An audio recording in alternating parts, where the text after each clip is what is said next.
नमस्कार बच्चों। कक्षा 7 सामाजिक एवं राजनीतिक जीवन कक्षा 7 की ऑनलाइन क्लास में आप सभी का स्वागत है। आज हम पढ़ने जा रहे हैं क्लास 7 एनसीईआरटी सिविक्स की बुक का चैप्टर नंबर 5 औरतों ने बदली दुनिया।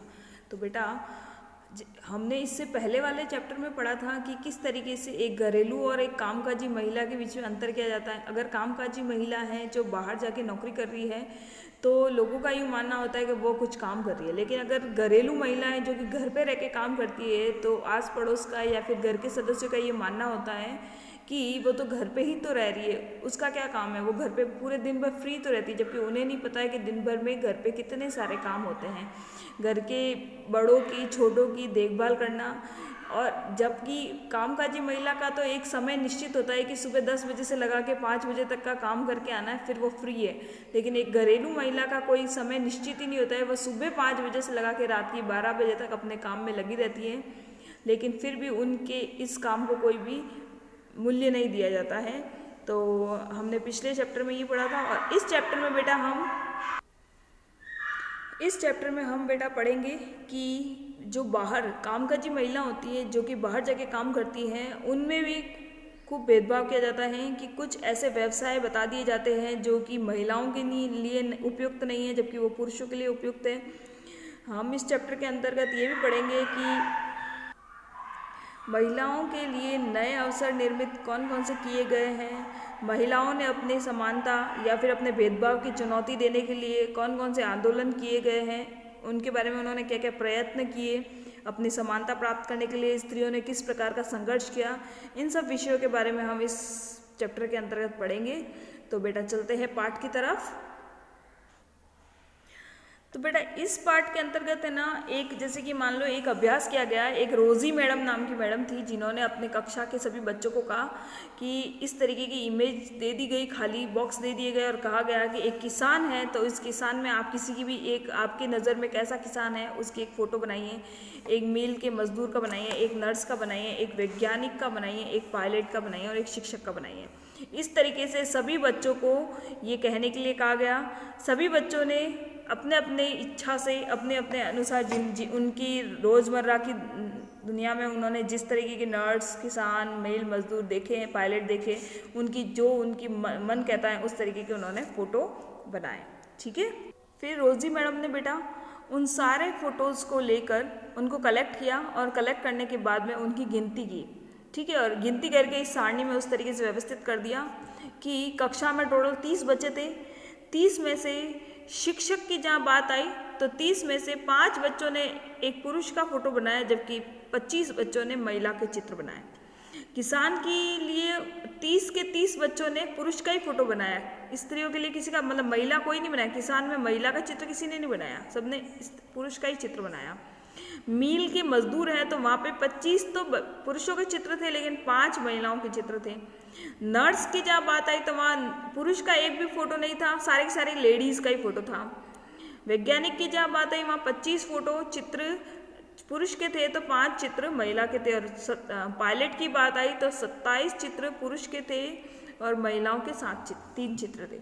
तो बेटा आप इस सारणी से क्या समझते हैं? इस सारणी में रोजी मैडम ये बताने जा रही हैं कि बच्चों के मन में कौन से व्यवसाय को लेके ये फिक्स है कि ये वाला व्यवसाय है, इसका मतलब ये लड़कियां नहीं करती पुरुष ही करते। और ये अगर व्यवसाय है तो जैसे कि इन्होंने बताया कि किसान जैसे की बात है, किसान का उनका सोचना ये है कि किसान है, जहाँ किसान का नाम आएगा वो किसान हमेशा पुरुष ही होगा, महिला कभी भी किसान नहीं होती, उनका ऐसा मानना है। ठीक है। और जहाँ नर्स की बात आएगी तो उनको ऐसा लगता है कि नर्स केवल लेडीज़ ही हो सकती है, पुरुष नर्स नहीं हो सकते हैं। ठीक है। ये उनके मन की भावना है कि ये व्यवसाय लड़कियों के लिए बना गया है और ये व्यवसाय लड़कों के लिए बनाया गया है। ठीक है। अब आप इस चित्र के माध्यम से देखिएगा तो बेटा इस चित्र में आपको नज़र आ रहा है कि 2 महिलाएं हैं जो खेत पे काम कर रही है। तो भारत की कम से कम 83.6% जो महिलाएं हैं वो खेतों पे काम करती हैं। उनका क्या काम होता है? पौधों को रोपना, खरपतवारों को निकालना, फसल को काटना, कुटाई करना आदि ये सारा काम करती हैं वो औरतें। वो भी खेत पे काम करती है, वो भी किसानों की तरह ही काम करती है। फिर भी जब हम किसानों के बारे में सोचते हैं तो हमारे मन में एक पुरुष की ही चित्र बनती है। आप देखिएगा कि लोगों का मन का यही भावना है कि किसान की बात जहाँ आई तो किसान हमेशा पुरुष होगा, ऐसा नहीं है, किसान स्त्री भी हो सकती है। समझ में आ गया? अब चलते हैं पाठ की तरफ। कम अवसर और कठोर अपेक्षाएं। रोजी मैडम की कक्षा में अधिकांश बच्चों ने नर्स के लिए महिलाओं के लिए और पायलट के रूप में पुरुषों के चित्र बनाए।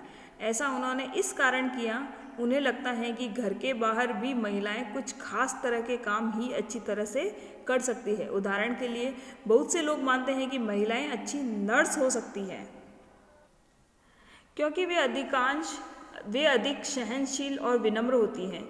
इसे परिवार में स्त्रियों की भूमिका के साथ मिलाकर देखा जाता है। मतलब यूँ समझा जाता है कि परिवार में भी महिलाएं ज़्यादा सहनशील विनम्र होती हैं और नर्स जो है उसका चरित्र भी इसी तरह का होना चाहिए। इसलिए नर्स जो व्यवसाय है वो लड़कियों के लिए ज़्यादा शोभा देता है, वो औरतों के लिए ज़्यादा शोभा देता है। इसी प्रकार से माना जाता है कि विज्ञान के लिए तकनीकी दिमाग की ज़रूरत होती है और तकनीकी दिमाग हमेशा लड़कों में, ऐसा उन लोगों का मानना होता है कि तकनीकी दिमाग हमेशा लड़कों में रहता है और लड़कियों में और महिलाओं में तकनीकी दिमाग कम होता है। इस वजह से अगर पायलट की बात आती है या वैज्ञानिक की बात आती है तो वो लोग लड़के ही ज़्यादा वहाँ पे शोभा देते हैं, ऐसा लोगों का मानना है। बट ऐसा नहीं है, ये भावना जो है लोगों के मन की भावना, ये गलत है।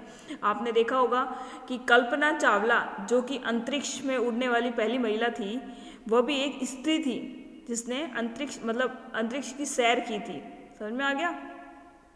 और उसका भी दिमाग तकनीकी कार्य में सबसे अच्छा चलता था। तो ऐसा नहीं है कि वैज्ञानिक क्षेत्र है या फिर पायलट का क्षेत्र है, इन क्षेत्रों में सिर्फ लड़के ही अच्छे काम कर सकते हैं, लड़कियां भी कर सकती है। और जैसा आपका मानना है कि विनम्र और सहनशील स्वभाव सिर्फ स्त्रियों का होता है, तो ऐसा नहीं है बेटा, बहुत सारे पुरुष भी नर्स होते हैं।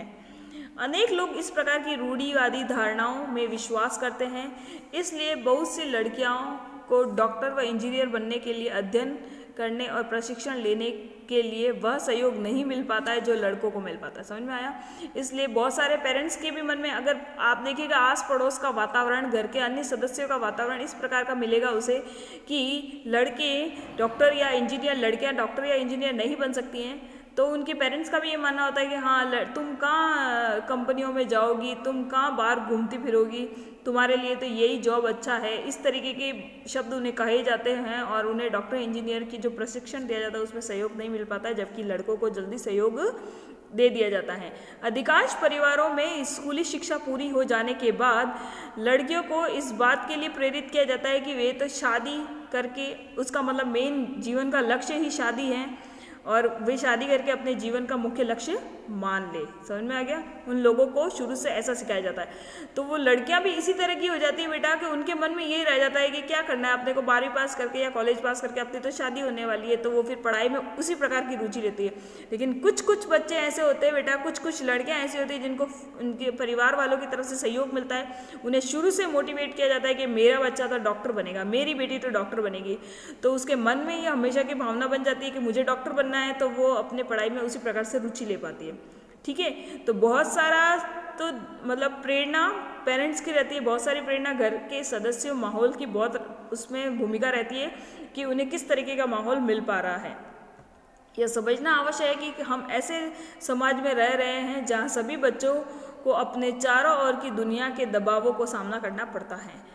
कभी यह दबाव बड़ों की अपेक्षाओं के रूप में होता है, कभी यह हमारे अपने ही मित्रों की गलत तरीकों से चिढ़ाने के कारण पैदा हो जाता है। समझ में आया?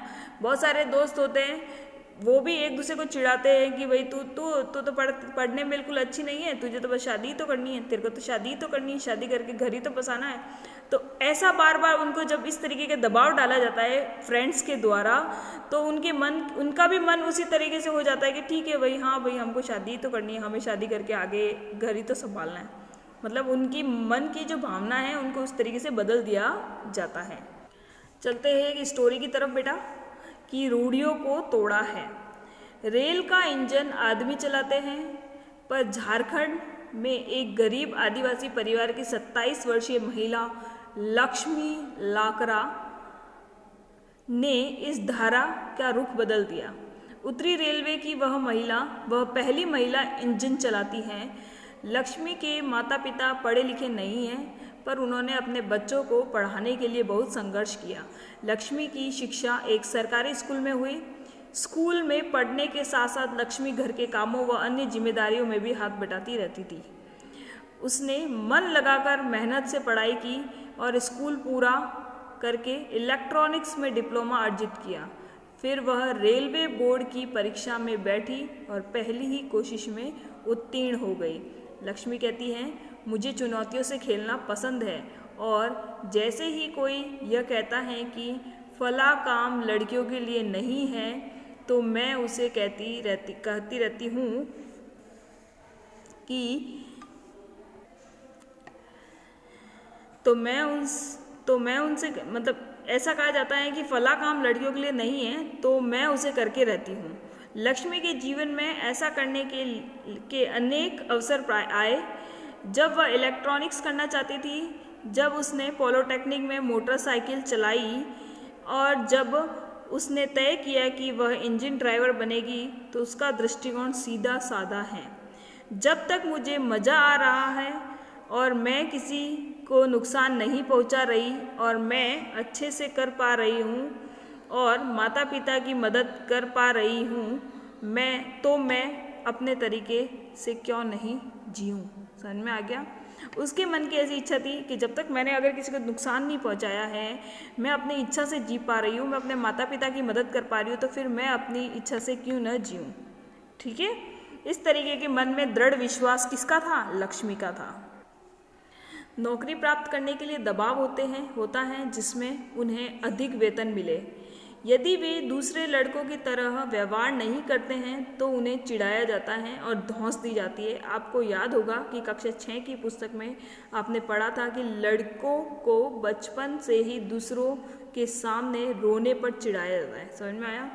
उन्हें इस तरीके से कहा जाता है कि अरे तू लड़का हो के रो गया, तू लड़कियों की तरह रो रहा है, ये काम तो लड़कियों का है। इस तरीके से उन्हें कह के चिढ़ाया जाता था कि लड़के रोने के लिए नहीं बने, लड़के काम करने के लिए बने, और लड़कियां तो हमेशा रोने के लिए ही बनी है।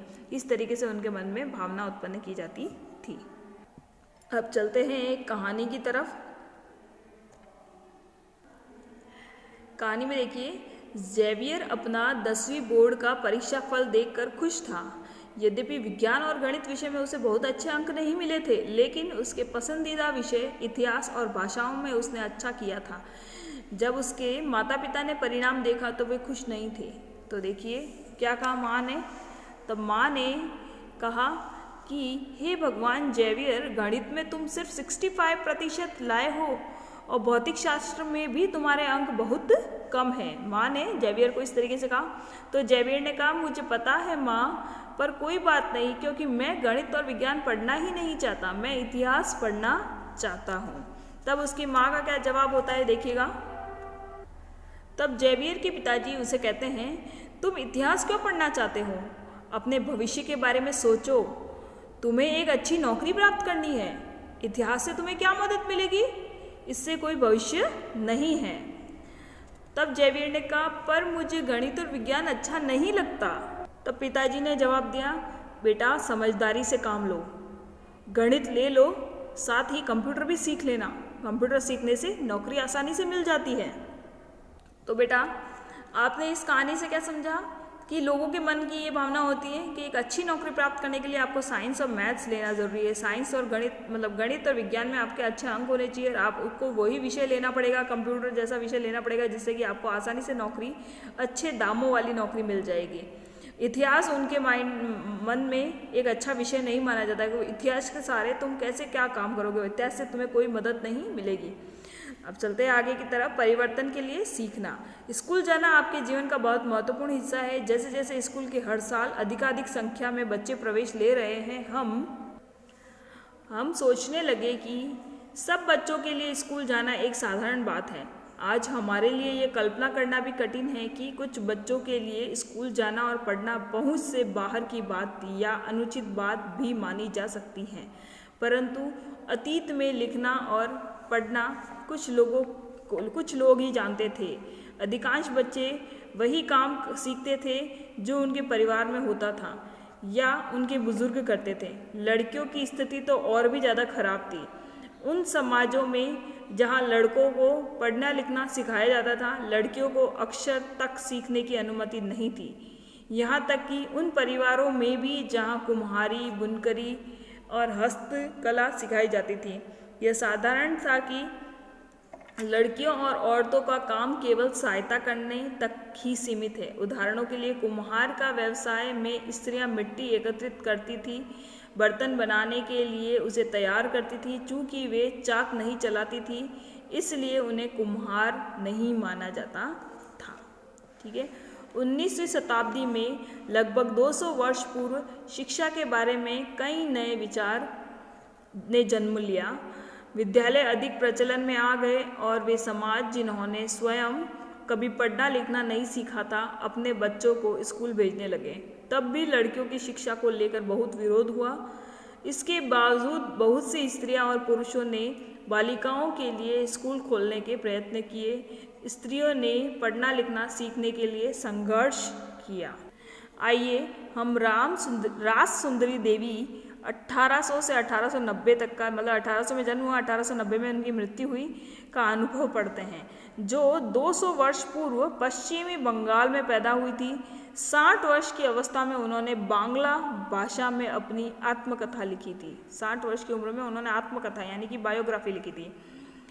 उनकी पुस्तक आमार जीवन किसी भारतीय महिला द्वारा लिखित पहली आत्मकथा है। मतलब पूरे भारत एक भारतीय महिला द्वारा लिखी गई पहली आत्मकथा, यानी उन्होंने स्वयं के बारे में अपनी खुद की कथा लिखी, आमार जीवन।